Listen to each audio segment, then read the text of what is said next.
చైతన్య చెప్తాము. చైతన్య మాకు చెప్తారు, సాధు సంఘ సాధు సంఘ సాధు సంఘ సర్వసిద్ధిహయ, సాధు సంఘ సాధు సంఘ సాధు సంఘ సర్వశాస్త్రకయ లవమాతృ సాధు సంఘ సర్వసిద్ధిహయ. సో అక్కడ 3 సార్లు చెప్పండి. మనము సాధు సంఘ చేయాలి, సాధు సంఘ చేయాలి, సాధు సంఘ చేయాలి. అది ఎక్కడ చెప్పబడింది? సర్వశాస్త్రకయ, అన్ని శాస్త్రాల్లో చెప్తుంది. భక్తుల సాంగత్యంలో ఉండాలి, భక్తుల సాంగత్యంలో ఉండాలి, అన్ని శాస్త్రాల్లో చెప్తూ ఉంది. ఏమని? లవ మాత్రం సాధు సంఘం.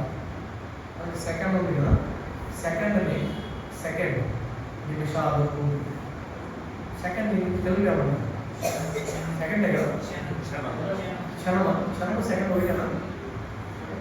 క్లియరా? కన్ఫర్మ్? ఆలోచించింది. సో ఓకే, సెకండ్ క్షణం అనుకోండి. దాన్ని 24గా విడిగొట్టాము. క్షణకాలాన్ని 24 భాగాలు చేస్తే ఆ ఒక్క భాగాన్ని లవము అంటారు. సో మనం ఎప్పుడైతే లవమాత్రం సాధుసంగా చేసామనుకోండి, క్షణంలో 24 భాగాలు అంతసేపు ఒక భక్తుడి యొక్క సాంగత్యం మనం చేసామనుకోండి, ఏమవుతుంది? సర్వసిద్ధిహయ, మనకు కంప్లీట్ పర్ఫెక్షన్. ఈ శ్లోకంలో చెప్తున్నారు కదా, పూర్వము ఈ త్రిగుణాల గురించి తెలుసుకొని ఆ గుణాల ప్రభావం ఏంటి తెలిసి కృష్ణుడు వాళ్ళందరూ జ్ఞానం తెలుసుకుని దాన్ని ప్రాక్టీస్ చేసి ఆ 3 గుణాలకు అతీతంగా వెళ్ళి ఆ భగవంతుడి సేవలో ఉండి వాళ్ళు ఏం చేశారు? సర్వే వాళ్ళందరూ పరం ఈ సిద్ధితో గత, దేనిని తెలుసుకొని పూర్వం మునులందరూ పరమసిద్ధిని పొందారు. అట్టి సమస్త జ్ఞానంలో ఉత్తమమైనటువంటి ఈ పరమోత్కృష్టమైన జ్ఞానం తిరిగి నేను నీకు చెప్తాను. సో లవ మాత్రం సాధన చేస్తే మనకి ఈ పర్ఫెక్షన్ వస్తుంది. యాక్చువల్ మనం సాధన చేయడం లేదు, సాధన చేస్తే అది లేదు. మనం పుస్తకం తీసుకుంటాం, ఈ పుస్తకం ఉంది, ఇది పరమపాదుల వాళ్ళ యొక్క భాష్యాలు ఉన్నాయి. భగవంతుడు స్వయంగా శ్రోత చెప్తారు. ఇక్కడేంటి?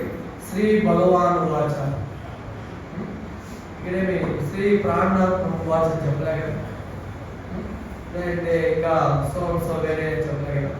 శ్రీ భగవాను భగవంతుడు స్వయంగా చెప్పబడింది. మళ్ళీ కింద ఈ భాష్యాలు ఏదైతే ఉందో ఆ భగవంతుని యొక్క రిప్రజెంటేటివ్ ఆయన రాసింది. ఆయన ఎలా రాశాయంటే కూర్చొని ఆలోచించుకొని ఏదో ఒకటి రాసి పెట్టేసి పుస్తకం నింపేసి దాన్ని ఆడుకునేసి పైసలు అలా రాయలేదు. ఆయన ఏ సమయంలో రాశారంటే దాదాపు 80 ఏళ్ళ వయసు, 70+, 70+, 70-20 ఆ వయసులో ఈ భగవద్గీత 72లో రిలీజ్ అయింది. అంటే 69, 68, 1969, 68 ఆ సమయంలో ఈ భగవద్గీతని రాసింది. ఆ సమయంలో ప్రభుపాదుల వయసు 68కి 4 కూడుకొని ఎంత అవుతుంది? 72. ఆ వయసులో ప్రభుపాదులు దీన్ని ట్రాన్స్లేట్ చేశారు, ఈ భాష్యాలు ఇచ్చారు. అది ఏ సమయంలో? వాళ్ళ వయసు 72 ఏళ్లలో 1965 సమయంలో మధ్యరాత్రి 12 గంటలు ప్రభుపాదులు ఎక్కడున్నా 10 గంటలకు 10 గంటలకు పనులు వేసేవాళ్ళు. మధ్యరాత్రి 12 గంటలకు నిద్ర వేసేవాళ్ళు. జనాలు మనం మధ్యరాత్రి 12 గంటలకు ఏం చేస్తుంటాం?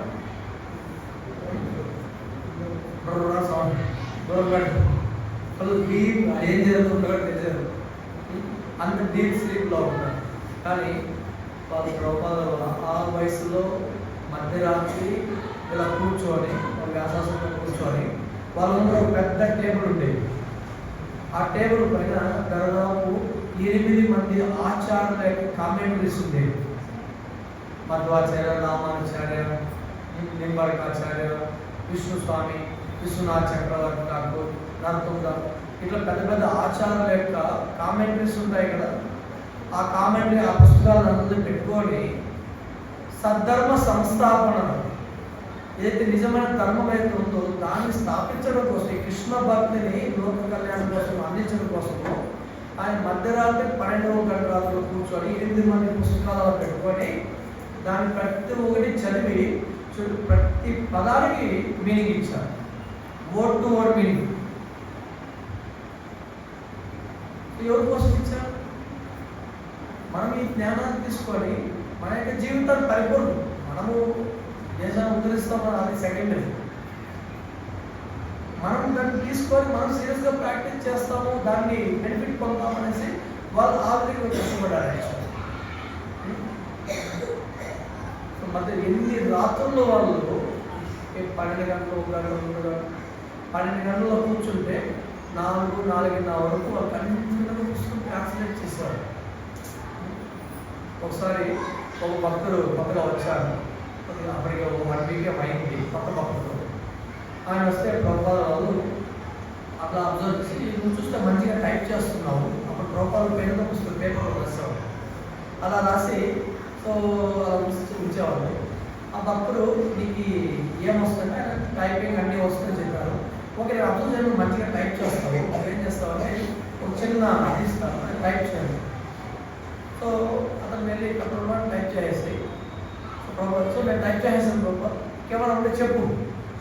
సో నేను చాలా ఫాస్ట్ టైపింగ్, ఇంకా ఏమైనా ఉంటే చెప్పు కంట్రోల్ ఫేస్ చేస్తాను. సార్ చాలా దీంట్లో ఆయన ప్యాషన్తో వచ్చాడు.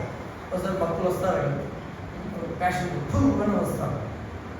ఎందుకు వస్తారు? మనకి ఏ గుణంలో ఏ గుణంతో వస్తున్నారు అనేసి మనం కొద్దిగా ఆలోచించాల్సి వస్తుంది. సో ఆ విధంగా అలా వస్తే ప్రోపాల్ వాళ్ళు ఓకే తీసుకోవాలని చూస్తే వండర్ఫుల్ మంచిగా చేస్తారు. ఓకే సార్ అక్కడ ఒక పెద్ద అలమారు ఉంది, అలమారు దానికి అపోర్డ్ ఉంటుంది. సో దాన్ని ఓపెన్ చేయండి. ఆయన అలా అలమారని అలా అదే మనకి సైడ్ తోసేది, అలా ఇలా తోసుకోని పోతే ఇట్లా బండి మీద పే చేసినాడు. ఈ విధంగా ఇది ఉంది కదా, ఈ స్కాన్ ఉంది కదా, ఈ విధంగా 6, 7 ఆ విధంగా ఉండేది. ఒక్కొక్క దాంట్లో ఈ వైట్ పేపర్లో రాయిండేది ఇట్లా బండిగా నీకోసం అంతా వెయిట్ చేస్తాడు. నువ్వు సూపర్ ఫాస్ట్ ఉన్నావు కదా, నీకోసం ఉంటుంది. ఇది లైఫ్ టైం ప్రాజెక్ట్, లైఫ్లో అయ్యేది కాదని అంట. సో ఈ భక్తి అనేది అన్లిమిటెడ్ యాక్చువల్లీ. మన అమ్మగారు మధ్యలో చిన్న సేవ చేసి ఆ సేవతోనే కృష్ణుడు అన్లిమిటెడ్ కృష్ణుడు సేవలు అన్లిమిటెడ్గా ఉంటుంది. సో అలా ప్రభుపాద వాళ్ళు చూడడానికి కళ్ళకి అంతా ఇదైపోయింది, సరిగ్గా నిద్ర లేకుండా రోజుకి 10 నుంచి 12 గంటలు అంటే 8 గంటలు 2 అవర్స్ దాదాపు 20-25 సంవత్సరాలు గడిపారు. అది ప్రభుపాదుల యొక్క తపస్య. అందువల్ల దేశాధిపతులు వచ్చి ఆయన పాదాల మీద తలవస్తున్నారు. ఊరికే రాదు సార్ కృష్ణ భక్తి. మనం ఏదో వచ్చాము ఇక్కడ హరే కృష్ణ షో చేసి వెళ్ళిపోయాము. మనం తెలుగు పెట్టుకోవడానికి ఆలోచిస్తాం, కంటిమాల వేయడం